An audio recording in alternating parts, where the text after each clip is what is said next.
Need some help? Maybe. Sure.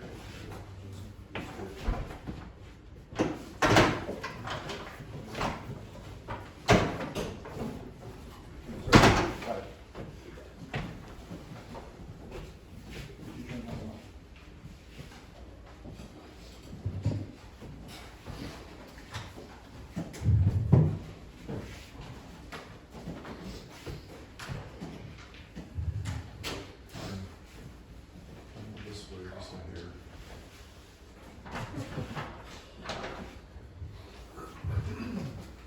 Are you going to remote me? Good. So we're in Genesis chapter 1. Been here for 4 weeks, right? We're only in the verses 9 through 13. And we're going to be talking today about the third day of creation. And it speaks about how God created dry land and plant life. There's no people yet. There's no sun. There's no moon. There's no stars. But we have an earth, so to speak, that is covered in water. And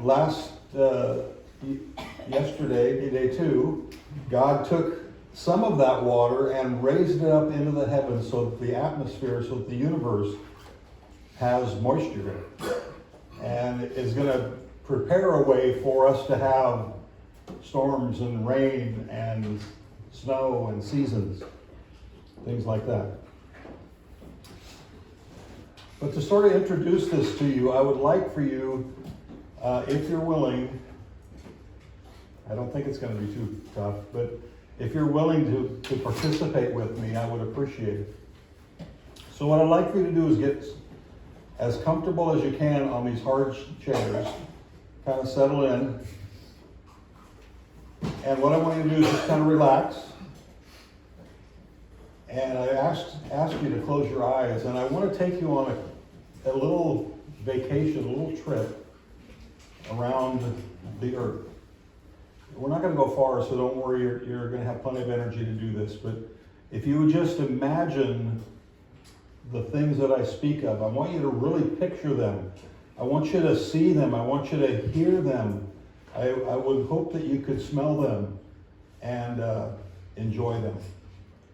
And so if you will, just take a little mind journey with me and imagine the following scenes. Imagine that you are barefoot and we have just arrived at the ocean, the beach.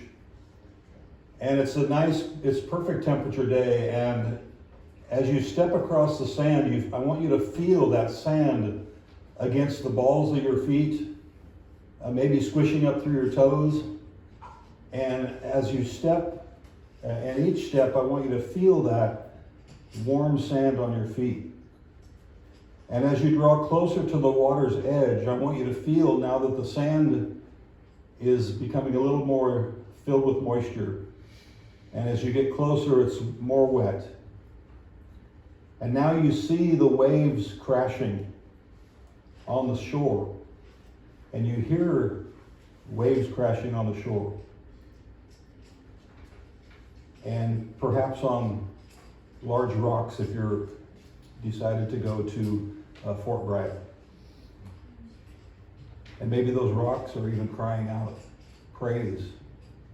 I want you to hear that praise and the sand and the waves.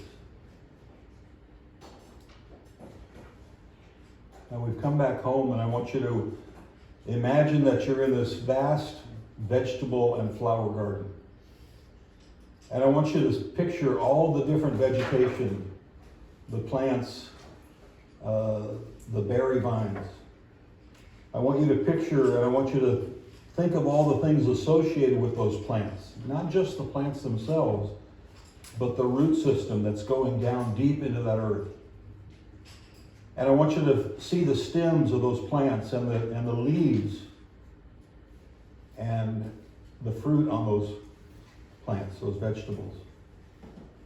I want you to see the ripe tomatoes, and maybe you're going to decide you're going to pull up some radishes or carrots. Can you smell those? Can you smell the earth that is surrounding those carrots? Then you bite into one of those tomatoes. I want you to see the flower garden and the roses and the irises and the tulips, and smell the scent of those flowers, the aroma that just takes you and seems to transport you. I want you to think about the pollen that is awaiting God's creation of insects. Think about the oxygen that those plants are producing to make ready for the animals and humans.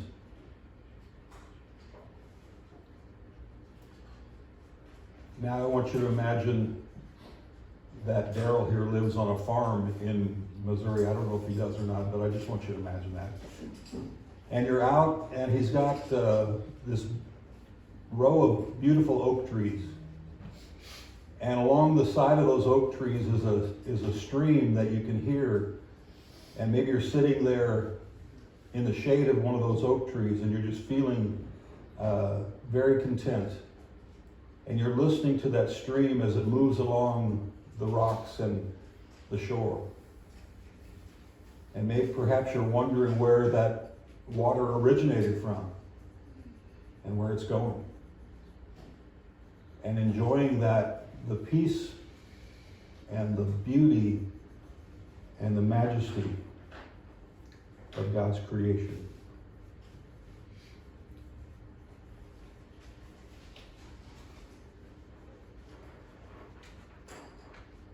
Those bits of enjoyment, you can open your eyes now, those bits of enjoyment are only possible because of day 3 creation. There was no earth, there's no plants, there's no streams, there's no oak trees until day 3.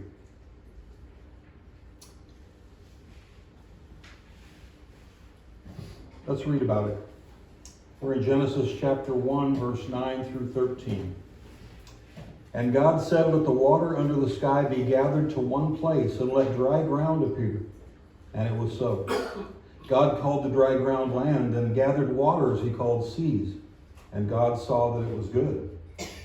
Then God said, "Let the land produce vegetation, seed-bearing plants, and trees on the land that bear fruit with seed in it, according to their various kinds." And it was so. The land produced vegetation, plants bearing seed according to their kinds, and trees bearing fruit with seed in it, according to their kinds. And God saw that it was good. And there was evening, and there was morning, the 3rd day. Well, so far we've only not even got through half the chapter, but God has taught us in this Genesis account about origins, about how an eternal God created from nothing, starts creating the universe. We are getting now to plants and trees and earth. And he didn't have any pre-existing material. He created it. He created the heavens, created the earth, the universe. He created this in sequence of 6 solar days, the first 3 of which we just read about, at least the 3rd one. We've read about the other ones prior to this.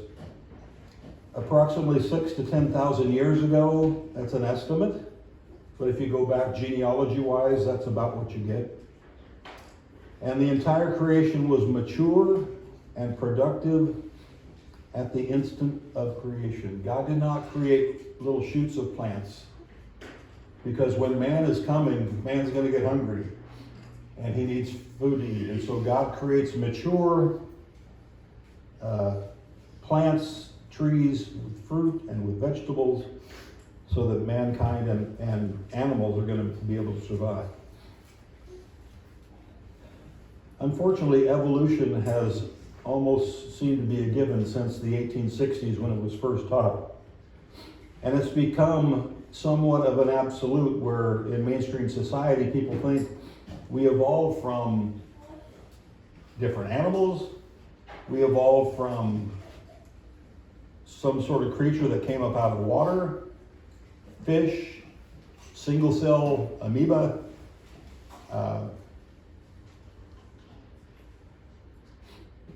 Where did that first thing come from?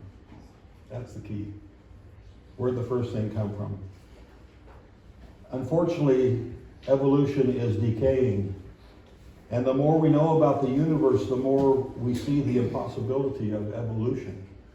Now, things do change over time, adapt. But a chicken does not become a mountain lion does not become a bear does not become a human, and so forth. Robert F. Smith, he's of the American Civil Liberties Union, which is definitely no friend of Scripture. But he says, for the past 5 years, I have closely followed creation literature and have attended lectures and debates on related issues. Based solely on the scientific arguments pro and con, I have been forced to conclude that scientific creationism is not only a viable theory, but that it has achieved parity with, if not superiority over, the normative theory of biological evolution. So things are changing. The tides are turning. Click, would you, again? So there's the scripture, there's the part that we're going to be focusing on today, and I just read it, so I won't read it again. But the earth is still uninhabitable until day 3. Day 3, it finally gets to a place where we could say, I could live in a place like this. I could survive here. I could live here. And God created the expanse on day 2, and there was a tremendous movement of water coming off the earth and literally moving up into the extremities of the infinity of heaven. And this great expanse we know as space, as heaven. It took its shape and came into being, although, as I mentioned, there are no stars, there's no moon, there's no sun yet. It's just this expanse of moisture. A little later, when we talk about stars, we may talk about the vastness of outer space, and it staggers your mind thinking that our solar system, our galaxy, is just a part of further universe. All this came in instantaneously into being. The full, vast universe at God's word. Day 2 saw God instantaneously create the universe, and now we have an unformed earth.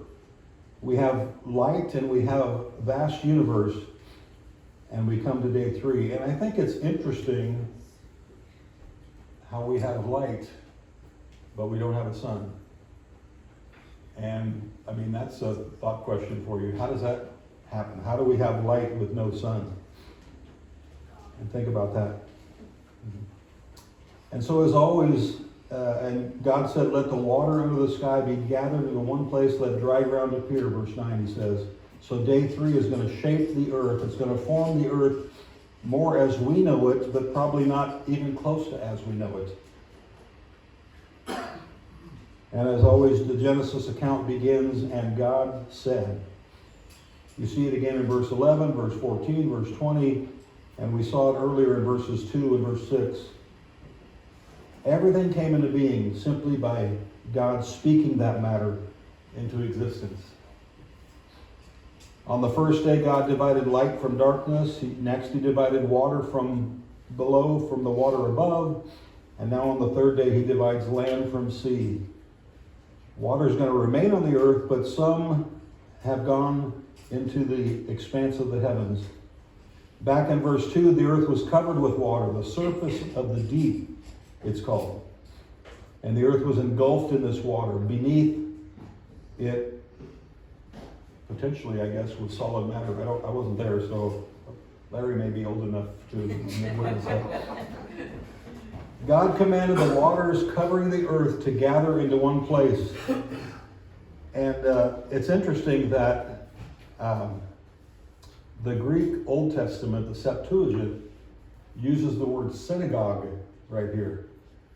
We think of a synagogue where the Jews gathered together And that's the same word that's used here with the waters gathering into one place. So it is covering the earth, and now they're moving and they're gathering into one place so that earth is exposed, so that dirt is exposed, so that mountains are exposed, so that valleys are exposed. And the word, this gathering place, the dry land now appears. And can you imagine the cataclysm that is taking place here? All of a sudden, the elements working together push up and create the surface of land. Tremendous form, a tremendous reaction, chemical reaction got underway. And it forms this complex of minerals that we know as rock and soil, making up a solid earth, a place where people could stand and not sink to the bottom. A staggering act of creation. Creation scientist by the name of Henry Morris wrote a book called The Genesis Record. And he says, great earth movements got underway. Surfaces of solid earth appeared above the waters, and an intricate network of channels and reservoirs opened up in the crust to receive the waters retreating off the rising continent. The land may well have been formed as one continent. I'm going to show you a picture of that in just a second, or Paul's going to show you a picture of that in a second. And this was proposed in 1912 by a German meteorologist, Alfred Wegener. And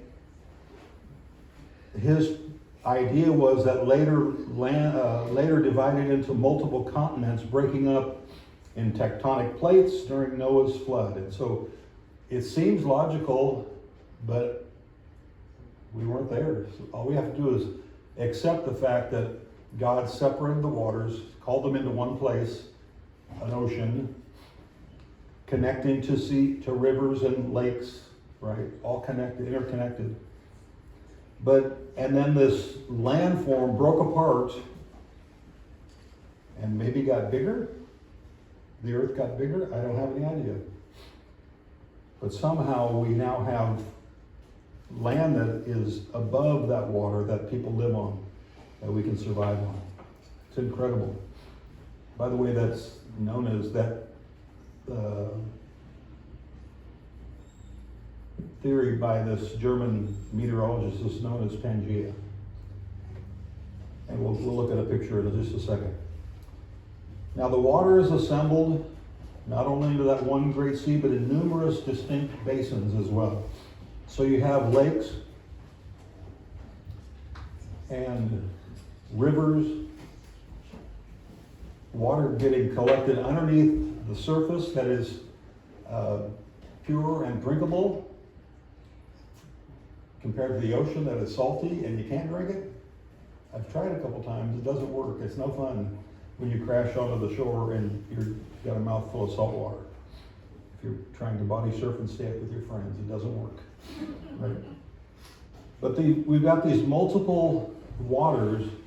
They're gathered so they touch each other. They're connected in different senses, either above stream or underground stream. Reservoirs, springs, fountains, all interconnected. God created the seas, and He creates dry land.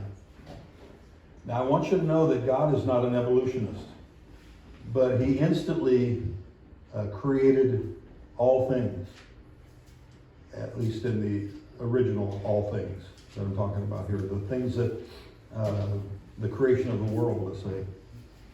That's probably a better way to say it. Let me look at a few, or with you, with a few, back up. Let me look with you at a few passages that talk about this idea. I'm going to first look at Job 38, verses 4 through 12. And this is what the Lord asked Job. He says, "Where were you when I laid the earth's foundation? Tell me if you understand. Who marked off its dimensions? Surely you know. Who stretched a measuring line across it? On what were its footings set, or who laid its cornerstone? While the morning stars sang together and the angels shouted for joy."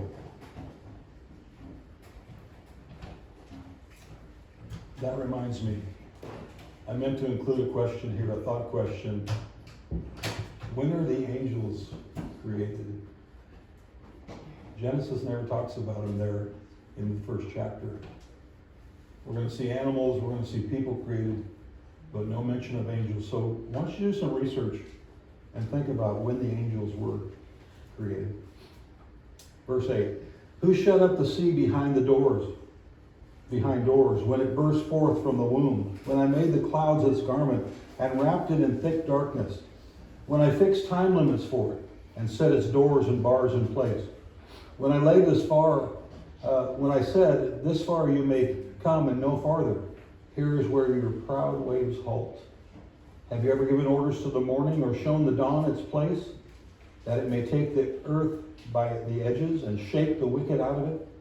The earth takes shape like a clay under a seal. Its features stand out like those of a garment. So that's Job 38, 4 through, actually went down to verse 14. So God asked Job, where were you when I laid the earth's foundation? That's incredible to think about. I used to be a carpenter, and I poured a few foundations. But I'm wondering, the foundation of the earth, what's holding it? In fact, I believe it's in Psalms, talks about that he hangs the earth, the sphere, he hangs it. Where's the foundation? What's holding it? What's keeping it from moving this way? And I know it spins now, once we get a moon. But what's holding it in place? Why is it staying up? Why is it there? Where were you when I laid that foundation? That's not evolution, that's creation. Look at Psalm 74. There are many more passages, by the way, that talk about these great things, but I'm just looking at a few here. But the 74th Psalm.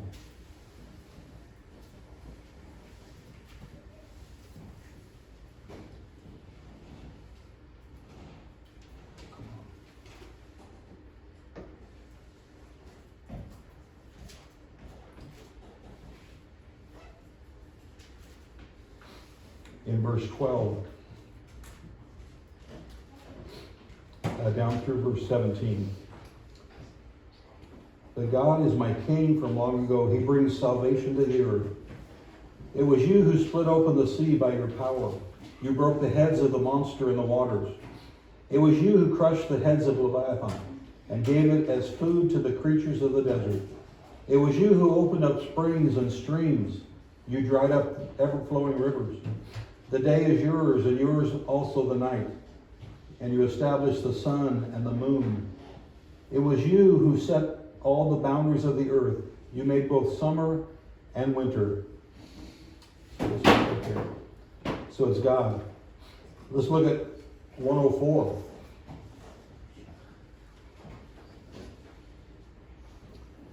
I'm going to start in verse 1. Praise the Lord, O my soul.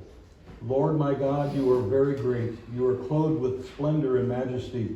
The Lord wraps himself in light with a garment. He stretches out the heavens like a tent and lays the beams of his upper chambers on their waters. He makes the clouds his chariot and rides on the wings of the wind. He makes the winds his messenger, flames of fire his servants. He set the earth on its foundations. It can never be moved. You covered it with watery depths as with a garment. The water stood above the mountains. But as you rebuked, the waters fled. And at the sound of your thunder, they took to flight. They flowed over the mountains and went down into the valleys to the place you assigned for them. You set a boundary they cannot cross. Never again will they cover the earth. He makes springs pour water into the ravines. It flows between the mountains. They give water to all the beasts of the field, and the wild donkeys quench their thirst. The birds of the sky nest by the waters. They sing among the branches. He waters the mountains from his upper chambers. The land is satisfied by the fruit of his work. He makes grass grow for the cattle and plants for the people to cultivate, bringing forth food from the earth. So God established the earth on its foundation so that it would not totter forever, but it will stay secure where he wants it to be.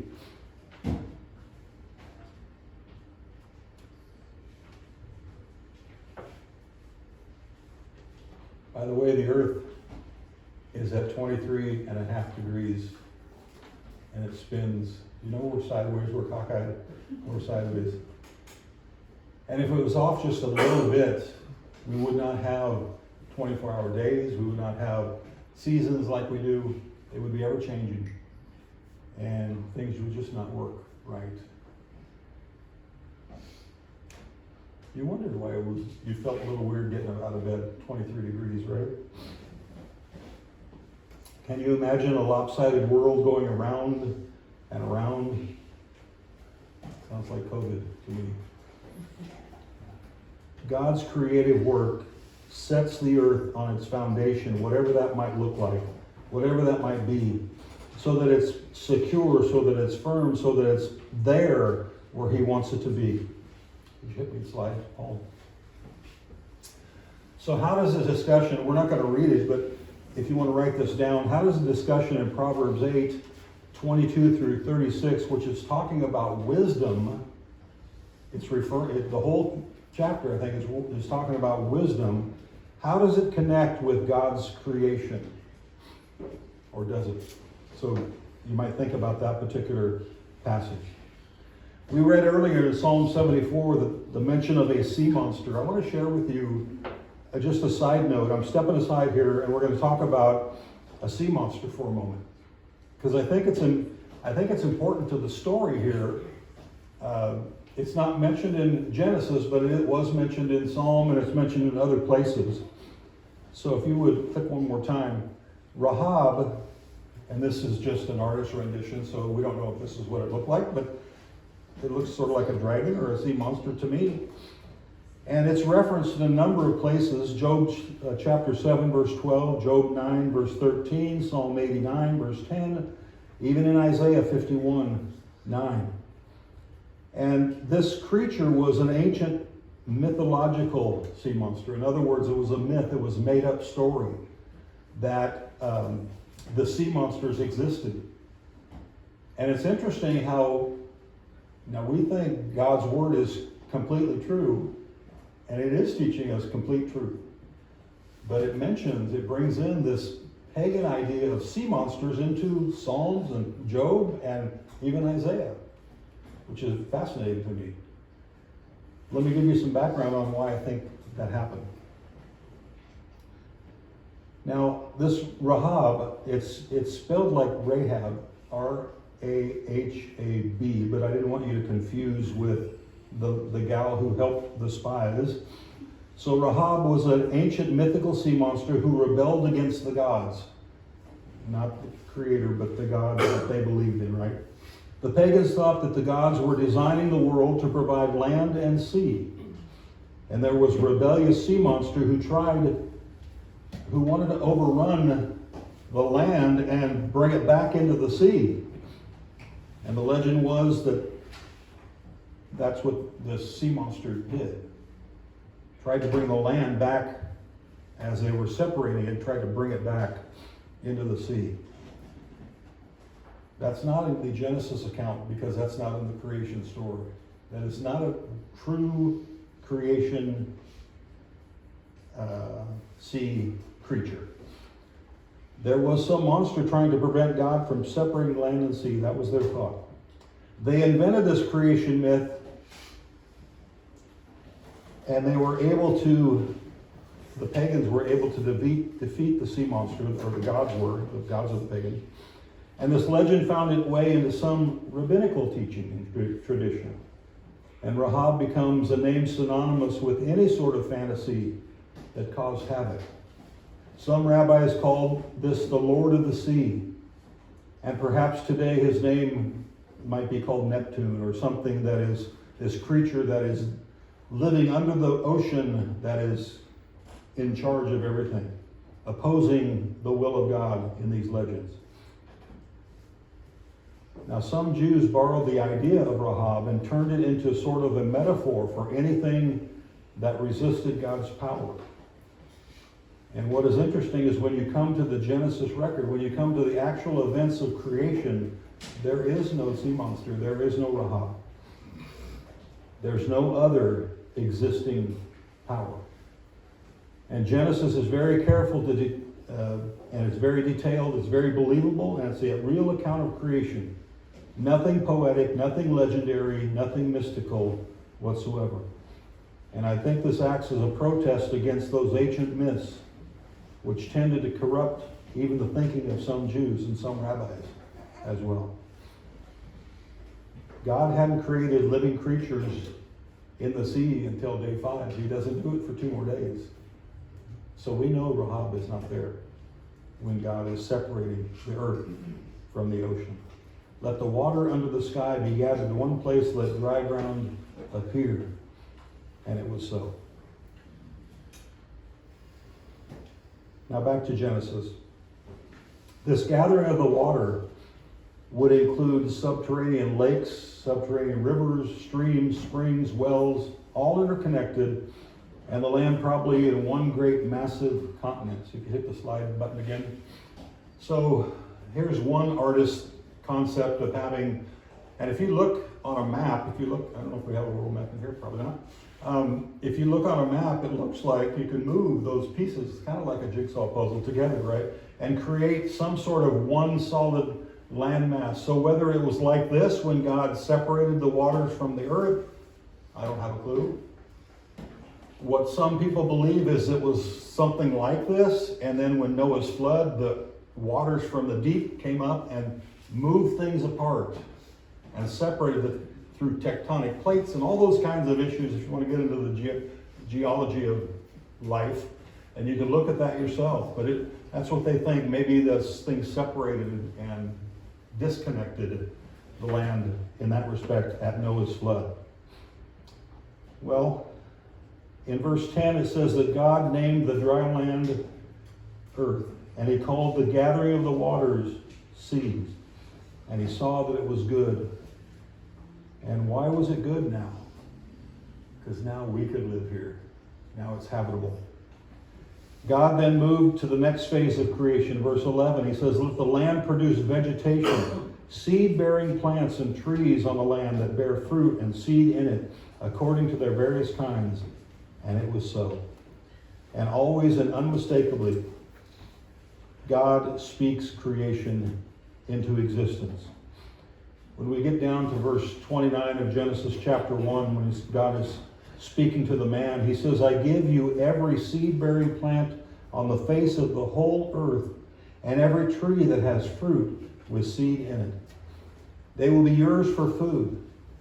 So these plants yielding seed and fruit trees bearing fruit with the seed inside of them, that's a distinction that's important for us, because these are ways to now regenerate themselves. So as soon as this inanimate material was ready to sustain life without delay, life in its simplest form was created and intended to be food for all the higher life that is yet to be made and created. Now notice that first of all, in describing the plants, he says in verse 11, plants bearing seed. And again, verses 12 and 29, he says that. This feature is continually repeated to let us know, and this is so important, that the vegetation was capable of reproduction. The vegetation, the tomato plants or the fruit trees, they were capable of reproduction, reproducing food for life. And one of the great wonders of the world is the science of seed dispersal. Okay, I don't like wildfires. In fact, I work for a state agency that we try and help people that have been through those. But you know that some of the conifers, the pines, and those pine cones that you maybe collect and bring home and mess around with them for a while and then throw them away, those pine cones, do you know that they fall, right? And nothing happens. They fall to the ground and they sit there until a fire comes through and burns those things open, and the seed in the middle of those is now replanted and sprouts another tree. So every time you think about a fire, I want you to think of the tragedy, but also think about the regrouping of life that's now going to be forming. And like I've been up to the town of Paradise been a few years since that fire went through there, and things are already starting to grow. Trees are starting to come up. So it's amazing. These seeds, these wonders of seed dispersal and how they are transferred, and how pollen, when the insects are going to get there, and the pollen is transferred to plants so that they keep producing. Everything was created full grown. The edible plants yielded seed. The fruit trees yielded fruit, bearing fruit after their kind with the seed in them. It's repeated over and over according to their various kinds. And that phrase is repeated 10 times in Genesis chapter 1, after its kind. The Hebrew word is min, M-I-N, and it indicates the limitations of a variation. A plant can only bring forth something of its own kind. A tree can only bring forth something of its own kind, unless, of course, we scientists get it biologically try and change something. That might affect, but I'm talking in a natural sense. It only comes after its kind. A rose bush never turns into an apricot tree. Never happens. You never see that movement and that adjustment come because it's after their kind. In Hebrew, the word kind, it corresponds with our word genus or species. And the one thing that min does is eliminate any possibility for evolution to proceed. Whatever the plant is, whatever the tree is, it can only reproduce after its own kind. Done. Let's think about your own body. Think about the amino acids. If you've taken biology, I was a straight B student in biology, so I feel pretty good about that. Some of you I know are much better than that, and that's okay. You can humiliate me later. But amino acids and the proteins are the building blocks of life, and you might see it on a DNA, or you see these things that are together with, that the scientist says, here's what it looks like, right? But these amino acids, they're the building block of life, and you're made up of these amino acids. And your body, no matter what you put in it, will only produce more of you. And unfortunately, some of us have put too much in it, and it produces more and more of us, more than we'd actually like to have. But it really only produces me, produces you.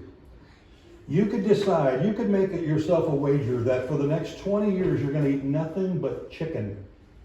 Every meal, morning, noon, night, eat chicken. And you know what? You're not going to start plucking one day, unless you're just messing around with your kids. No combination of chicken amino acids and human amino acids will produce you as foghorn leghorn or something like that. All you will ever produce is more of you, no matter what goes in. It's after your kind. One more slide. So how does 1 Corinthians 15 verses 35 through 41 fit in here? So you got to do some extra reading. Or does it? Right? 1 Corinthians 15 talks about the resurrection body, and it uses illustrations of plants. So think about that. The modern understanding of the complexities of DNA and the genetic code have reinforced the biblical teaching that we are after our own kind. Each type of organism has its unique structure of DNA and can only specifically reproduce that same kind. And there's tremendous amount of variation potential within each kind, producing distinct individuals, even many varieties of the same kind, but never new kinds. Like as I'm looking around here, none of you look the same to one another. I mean, you're humans, and you might dress similarly. You might have facial hair like somebody else in the room. Ladies, I'm not talking about you. But you're different. You're each unique, but you're human kind, right? California is extremely diverse. We have 2,000 languages spoken in this state, at least.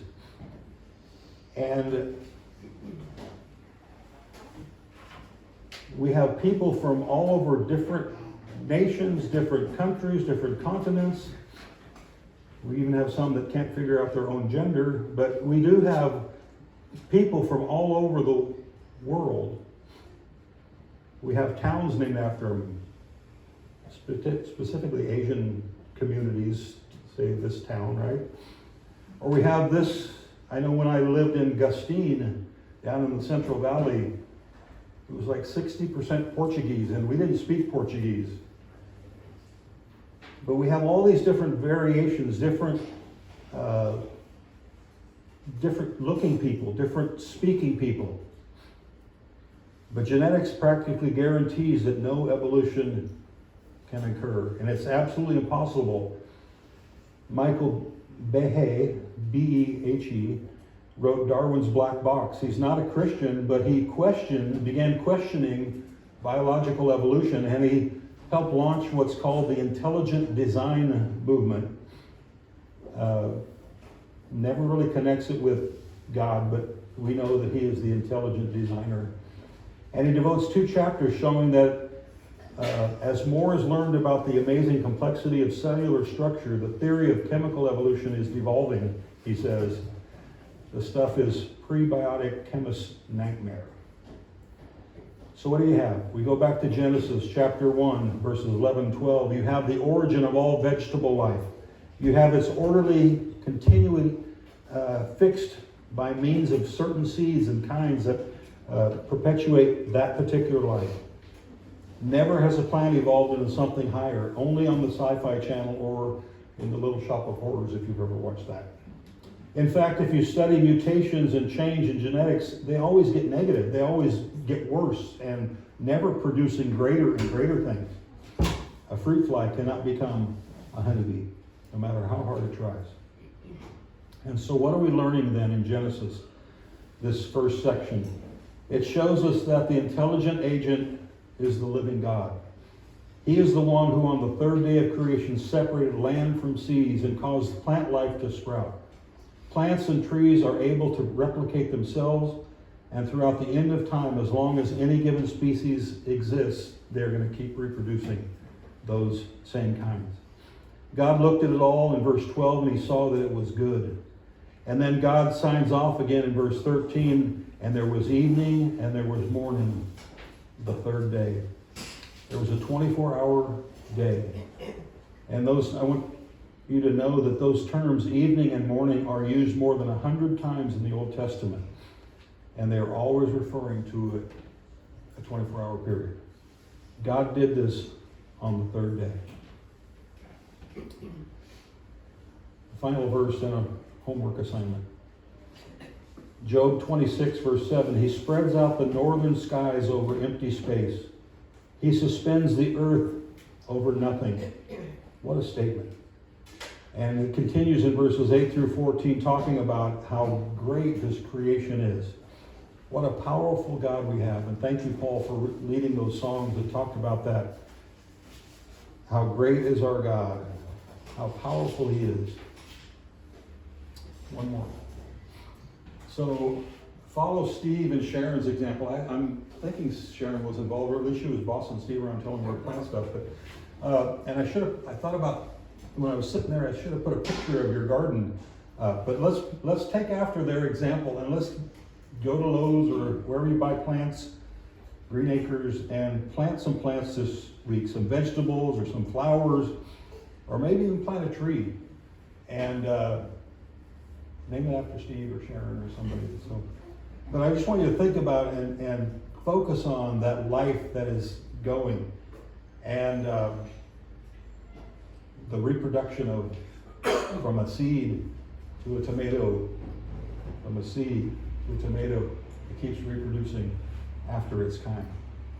Think about your life, and think about God's beautiful creation this week, and how great it is. So, if you're not a Christian, you want to become one, thinking about God's amazing creation and how he created you and put you into your mama's womb and formed you and made you a human being. And now you have life and you have existence and you are somebody. You're somebody, right? You are. You're amazing. When we talk about the creation of man, whoever has that, I don't know if it's me or who, but it is so amazing to think about our bodies and the complexities of these bodies. And you might just go home and think about that as well. Think about how the earth is now on day 3, ready for insects and animals eventually, and humans as common dwell here. So let's stand and we'll sing. If you want to become a Christian, come on, we can talk about that. Thanks for listening.